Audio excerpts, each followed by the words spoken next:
Fala galera, um prazer tê-los aqui para mais uma videoaula do Professor Jubilu. E já quero começar esse nosso processo pedagógico falando sobre uma doença genética conhecida como fibrose cística. Basicamente é uma doença que afeta as células secretoras do corpo humano, ou seja, as pessoas que são acometidas por esse mal acabam produzindo secreções grossas, densas, pegajosas e por isso acabam tendo problemas no sistema respiratório, sistema digestório, sistema reprodutor e até mesmo nas glândulas sudoríparas, aquelas que são responsáveis pela produção do nosso suor. Nessa videoaula eu vou te explicar a fibrose cística e vou usar essa doença para te ensinar a resolver problemas relacionados à primeira lei de Mendel. Por isso, já sabe, né? Bota um sangue nesse olho, porque depois da vinheta tem como resolver problemas de primeira lei de Mendel pra você.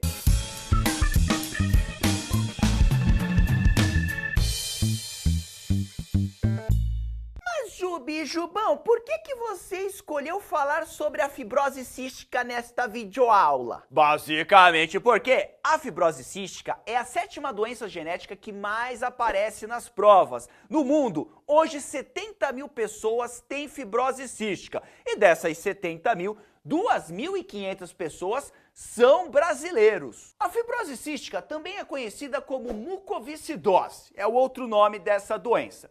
E o gene causador deste problema se encontra no cromossomo 7 humano. Ele é conhecido como gene CFTR. Qual é a informação que esse gene tem? Ele tem a informação para que uma proteína de membrana plasmática seja produzida. Então aqui você tem a bicamada fosfolipídica da membrana plasmática e aqui você tem uma proteína de membrana. Esse gene, CFTR, tem a informação para fazer uma proteína encontrada na membrana plasmática de células secretoras, que produzem secreções. Essa proteína ela tem uma função muito importante. Ela tem a função de permitir o transporte principalmente do íon cloro. Então é através da informação nesse gene que é construída uma proteína na membrana plasmática de uma célula secretora para que o cloro possa entrar e sair da célula. É para isso que esse gene serve. Então o alelo normal desse gene traz a informação para que aconteça isso aqui. Porém, se a pessoa receber o alelo mutante do gene CFTR, o que vai acontecer é que se ele é mutante, ele não traz a informação correta para a formação dessa proteína. Ela vai ficar com defeito, vai ficar bichada.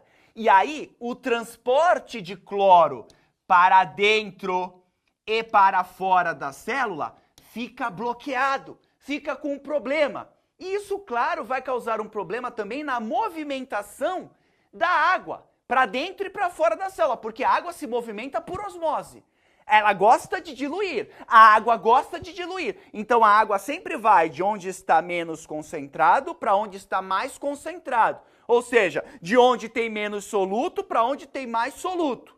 Se eu não consigo distribuir esses solutos de maneira correta, o transporte de água vai ficar comprometido. E aí as células acabam produzindo secreções mais densas, com pouca água, mais grossas. E isso é que vai trazer o problema da fibrose cística. Por exemplo, as células secretoras dos brônquios, no nosso sistema respiratório, se essa proteína tiver com defeito, o muco, o catarro, ele fica mais grosso, ele fica mais pegajoso, ele fica mais denso. Se as células secretoras do pâncreas forem assim, você vai ter problema na produção das enzimas digestivas. Então, o fato de uma única proteína de membrana plasmática não funcionar vai trazer uma série de problemas para a saúde do indivíduo. Agora, olha só um detalhe interessante. O alelo normal desse gene, que vai fazer essa situação aqui, ele é dominante. Então, basta você receber uma cópia dele, ou do seu pai, ou da sua mãe, para que você esteja numa boa. O alelo mutante da fibrose cística, ele é recessivo. Então você, para ter o problema, precisa receber obrigatoriamente um alelo mutante da sua mãe e um alelo mutante do seu pai. A fibrose cística é uma herança autossômica recessiva. Recessiva você já sabe o porquê.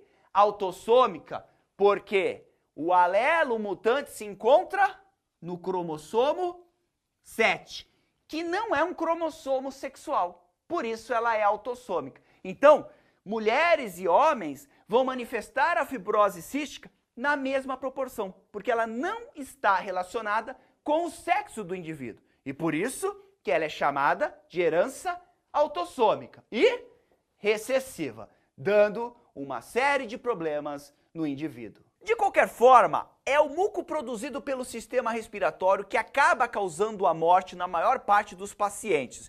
Isso porque esse muco, como ele é muito grosso, como ele é muito pegajoso, a eliminação dele é muito difícil. Então ele fica acumulado no sistema respiratório da pessoa e, claro, acaba criando um ambiente super propício ao crescimento de bactérias. Essas bactérias vão se proliferando e acabam causando insuficiência respiratória, o que vai levar a pessoa, muitas vezes, à morte. Vale lembrar que a fibrose cística é detectada na primeira semana do nascimento do bebê. Isso porque é feito o teste do pezinho, que é aquela gotinha de sangue que é tirada justamente do calcanhar do bebê. Essa gota de sangue vai para análise e ali você já consegue saber se a criança tem alguns problemas genéticos, como é o caso da fibrose cística, como é o caso da anemia falciforme e até mesmo da fenilcetonúria. Quanto mais cedo esses problemas forem descobertos nas crianças, mais rápidos são as medidas paliativas que você pode adotar para evitar o aparecimento de sequelas, como deficiência mental, microcefalia, convulsões, epilepsia, comportamento autista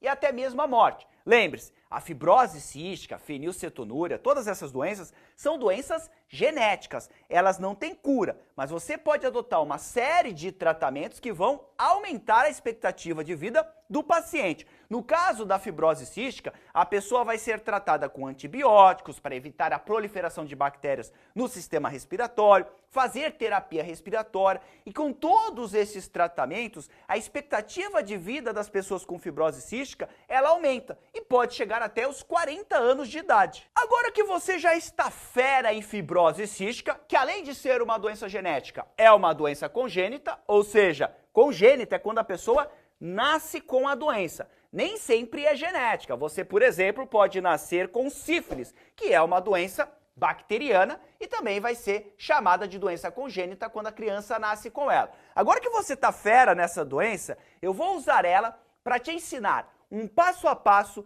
de como resolver e como se comportar com questões que envolvem a primeira lei de Mendel. Vem comigo! Agora eu vou te dar dicas preciosas para você detonar as questões relacionadas à primeira lei de Mendel.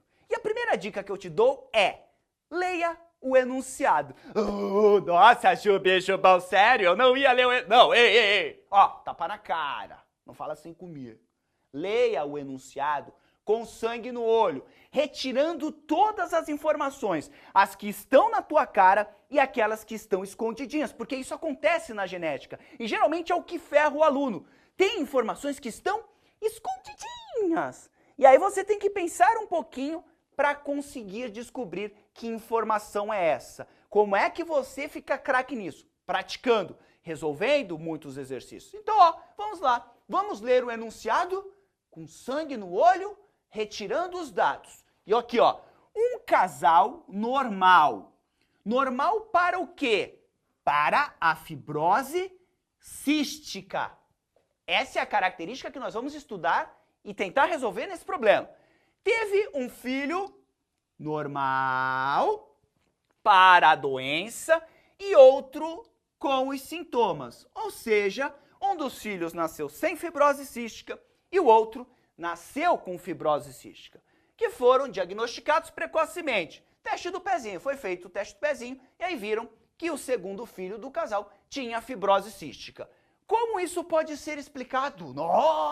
Como isso pode ser explicado, excetuando a possibilidade de ter ocorrido uma mutação? Bom, Vamos tirar os dados do problema, botar num esqueminha para ficar muito mais fácil, para você poder visualizar com muito mais tranquilidade? Olha só, casalzinho normal. Então vamos botar aqui, ó, o homem aqui, ó, normal.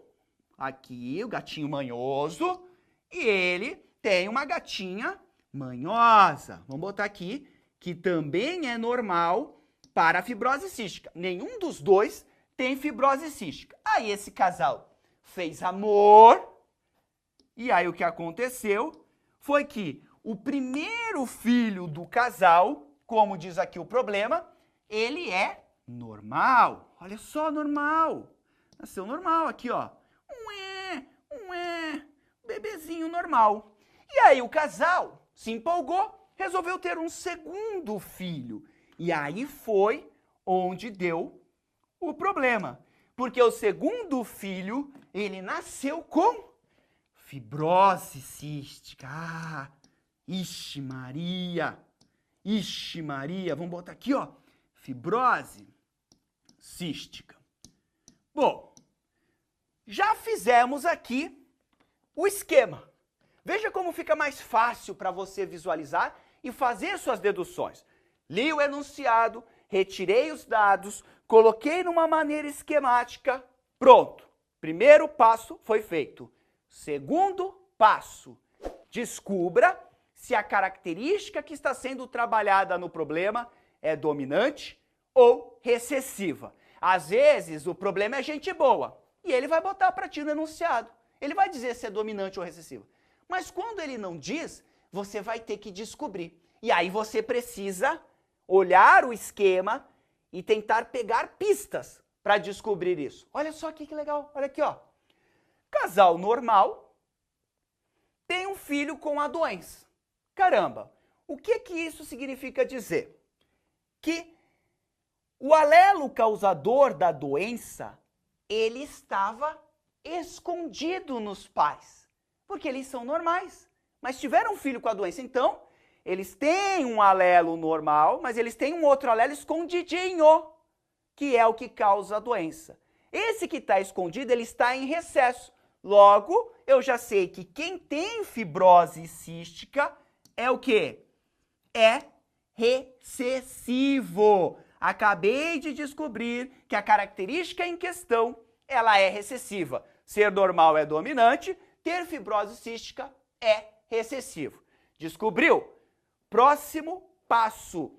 Descubra o máximo de genótipo dos atores que estão no problema. Vó, tia, papagaio, todo mundo que o problema traz, tente descobrir o genótipo de todos eles. Poxa, eu já sei que a fibrose cística, ela é o quê? Ela é recessiva.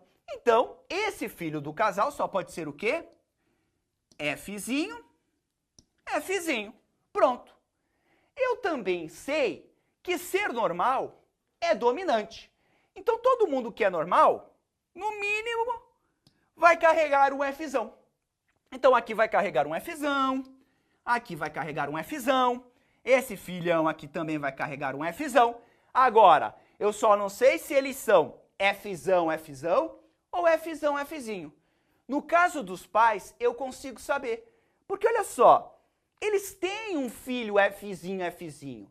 Nessa situação, obrigatoriamente, um Fzinho veio do pai e o outro Fzinho foi enviado pelo gameta da mamãe. Logo, o casal é heterozigoto, porque tem alelos diferentes. Fzão, Fzinho, Fzão, Fzinho. Aqui embaixo, esse filho aqui, ele pode ser Fzão, Fzão? Pode. Um Fzão pode ter vindo daqui e o outro Fzão daqui. Ele pode ser Fzão, Fzinho? Pode. Um Fzão pode ter sido enviado pelo pai e um Fzinho pela mãe. Logo, ele pode ser mais de uma situação. Então eu deixo ele assim. Deixo esse traço que vai indicar que ele pode ser tanto Fzão, Fzão, como Fzão, Fzinho. Pronto. Os genótipos estão todos descobertos. E aí ele pergunta aqui, ó, como isso pode ser explicado? Simples.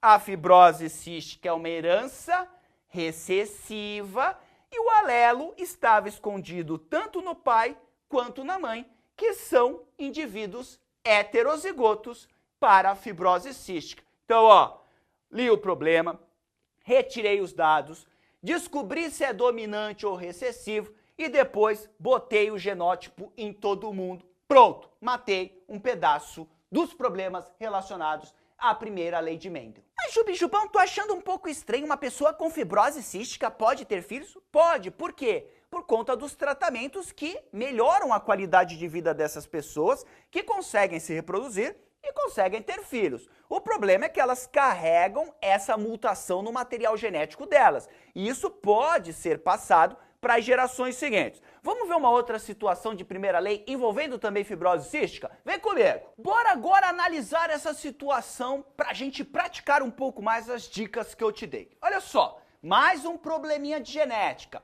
Passo número 1, qual que é sempre? Ler o enunciado com sangue no olho, retirando os dados do problema. Olha só, um homem normal, vamos botar aqui, ó, o homem ele é normal, olha, ele é normal, o homem ele é normal, que bonitinho, cuja mãe deste homem tinha fibrose cística. Então a mãe, vamos botar aqui, ó, a mãe do nosso amigo, ela tinha fibrose cística, hein? Uma pena, ela tinha fibrose cística. Então aqui, ó, a mãe tinha fibrose cística. Uma doença autossômica recessiva. O problema agora tá te dizendo que a fibrose cística é recessiva. E autossômica, o que significa dizer? Que não tem diferença entre homem e mulher. O alelo está num cromossomo autossômico e não num cromossomo sexual. Você não precisa pensar em heranças sexuais. Por isso que ele te dá essa informação.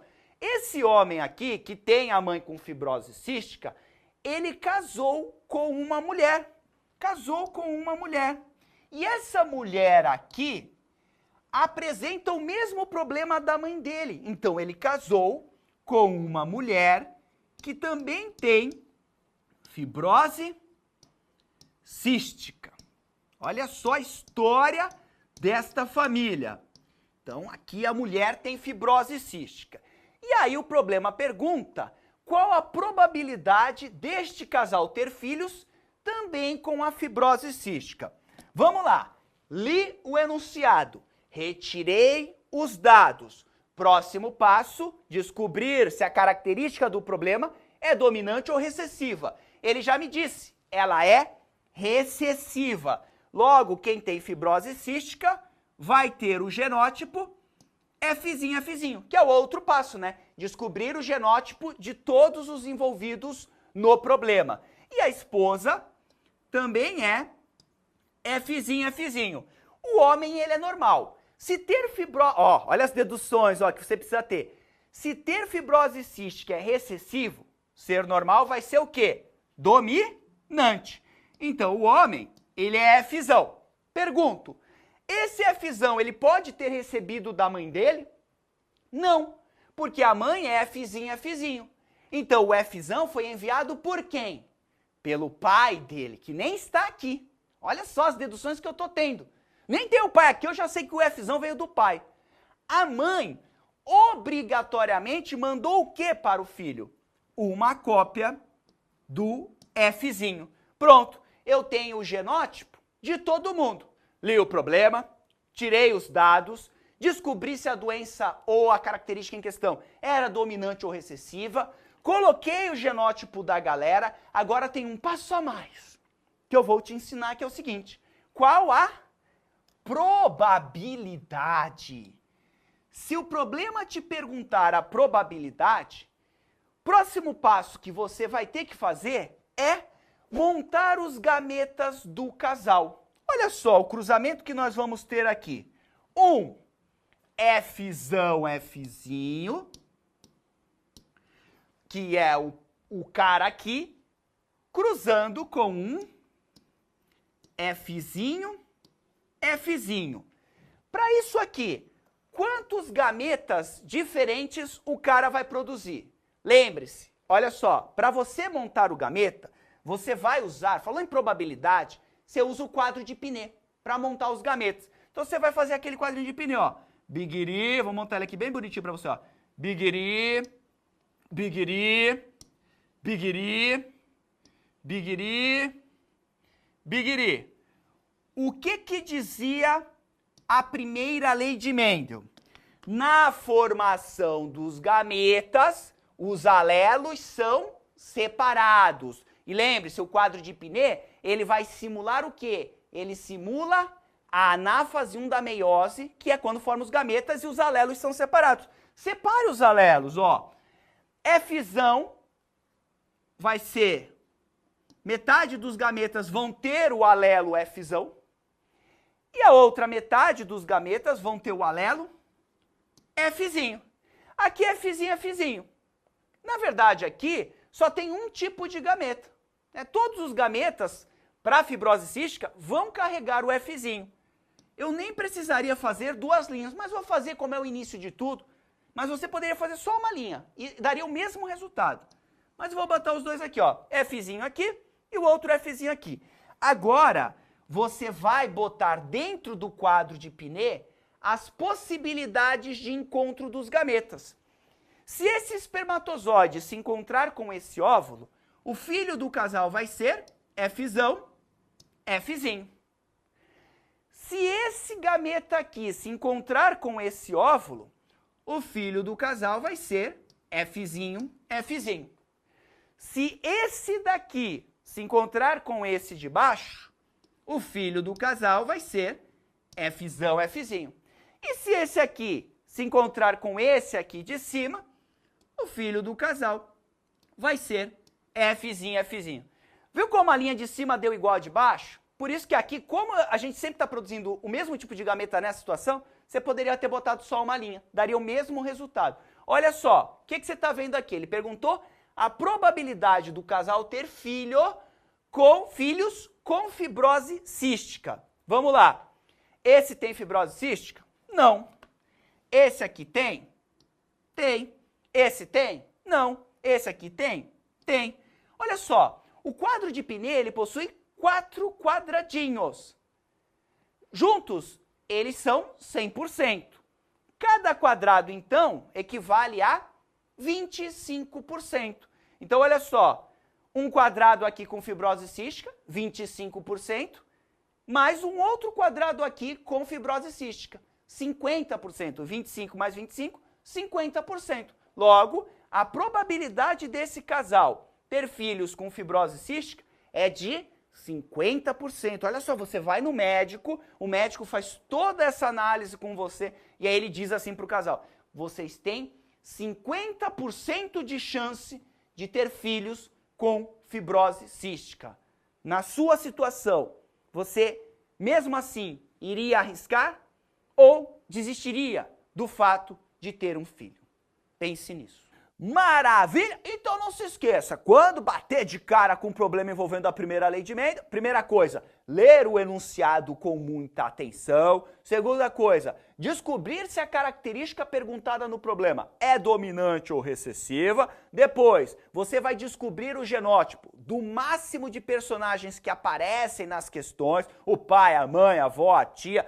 Descobre o genótipo de todo mundo que você conseguir, isso vai depender dos dados que o problema vai te dar. Se o problema te perguntar probabilidade, o que você faz? Descobre os tipos de gametas produzidos pelo casal, joga eles no quadro de Pinet, faz os cruzamentos e, parã, cotovelada na cara de qualquer questão que envolva a primeira lei de Mendel. Lembrando que quanto mais você praticar questões que envolvem a primeira lei, mais esse passo a passo vai se incorporando em você e se tornando uma atitude mega natural.